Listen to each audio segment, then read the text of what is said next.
Now, done most of my dishes. My soup is boiling now, so now I'm going to turn it down between 4 and 5, which is a medium low. I'm preheating my oven to 350 degrees because I want to have some bread. I want to toast some bread up so that we have something to dip in our soup. Gonna give it a stir to make sure it's not sticking to the bottom. And then 15 minutes, we set the timer. On mine, you're going to hit timer and the up arrow until you get to 15. So that, and it'll immediately go to 14, but you know that you've got on there for 15 minutes. So while it's doing that and it's doing its number, I have something else to show you. I have a loaf of baguette, a French baguette. It's called a rustic loaf. And I'm using this serrated knife, and we're just going to cut it at an angle. Cut our bread at an angle. This first piece, we'll see, I want them about 1/2 inch. And they have all those little crags.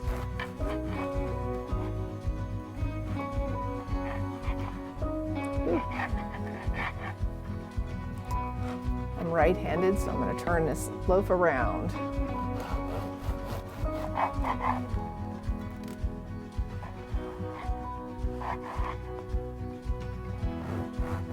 Baguettes are very tough, rich dough.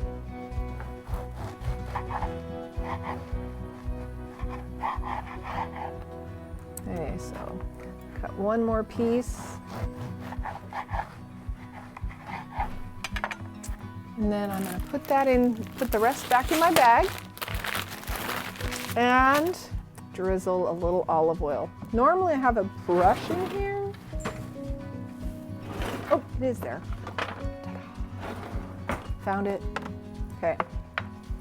I'm going to put a little bit of olive oil in the pan or in the bowl. And then I'm going to put a little bit of garlic salt in there with it, just to give it a little flavor. Not a lot, just a little. And then I am going to lightly brush it across the top.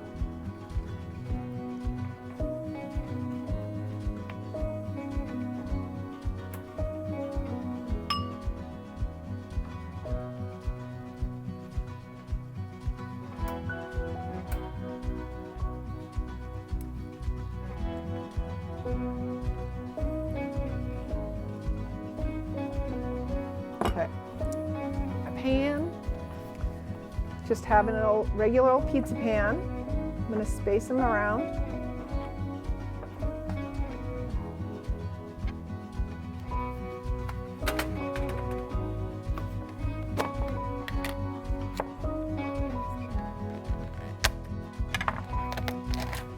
This is shredded Parmesan cheese, and I'm just going to put a couple of little flakes of the Parmesan cheese on top.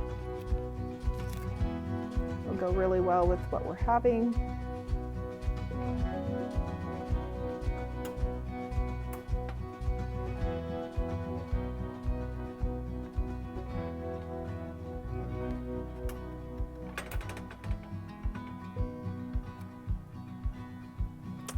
All right, now I have 10 minutes left.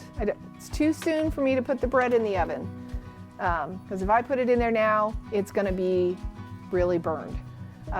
So about 5 minutes is all I want to put it in the oven for. Get a good look at that soup.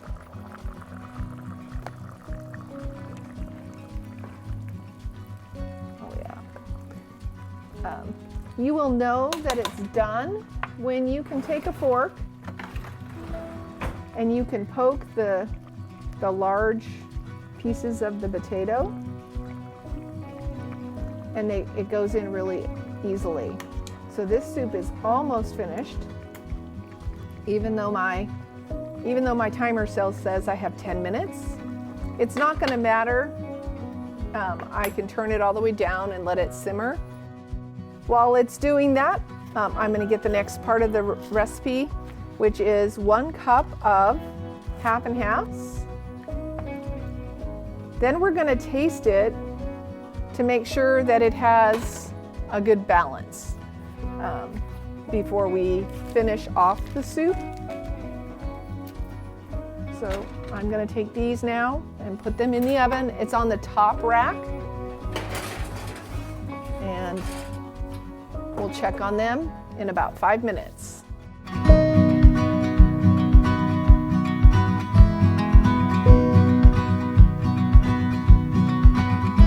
All right, so we're about 1 minute from the soup being 15 minutes done. So I'm going to take the lid off and I'm going to give it a nice gentle little stir with my spoon.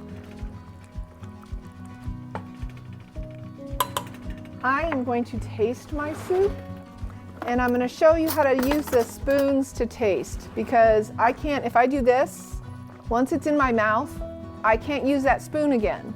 So I have a spoon here that I'm going to dish up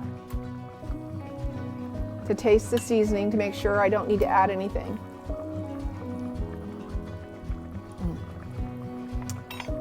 Doesn't need anything but the cream and the cheese. All right, so now, 2, 1. Timer's going off. Hit the timer button. And now I'm gonna slowly pour my cream into there. And then I'm going to reach over and I am going to turn off my stove. Why? Because I do not want the milk to curdle.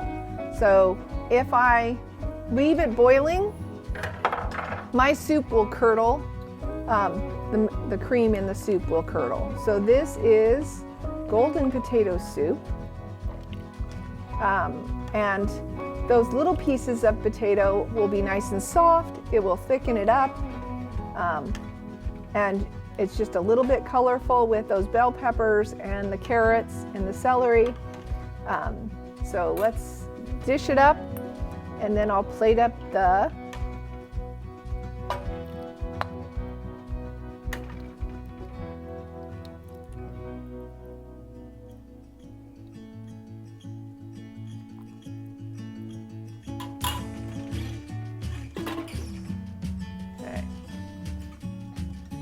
wipe up any extra spills.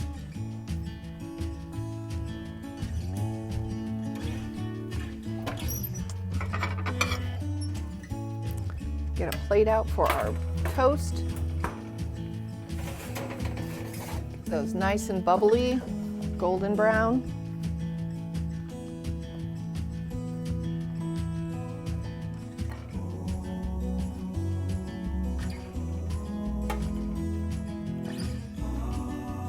Okay, I'm going to set my pan in the side of the sink and let it cool for a minute while we eat our soup. Bon appetit.